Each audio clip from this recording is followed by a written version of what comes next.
Question number 35. The ratio number of primary turns by number of secondary turns for a transformer is 2.5. Let me write it in symbols.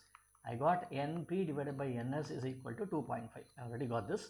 Then next is the primary coil of a transformer draws a current of 0.25 ampere. Primary current IP is given from a 200 volt current source.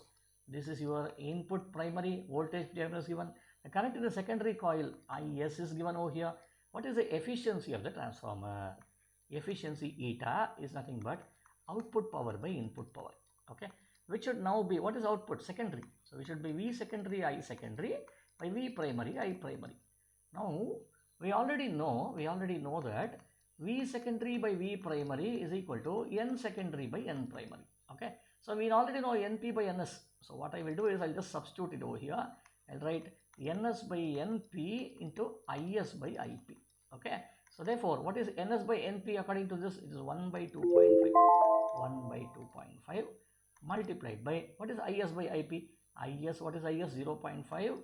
0.5. What is IP? 0.25. So finally I got all of them. 0.25 once, sir. This is 2, sir. So you get this as 2 by 2.5, which should now be equal to 4 by 5. I multiplied by 2 on both the sides. 1 by 5 is 0.2. 0.2 multiplied by 4 is 0.8. Answer should be 0.8, which should correspond to 80%. So answer is C.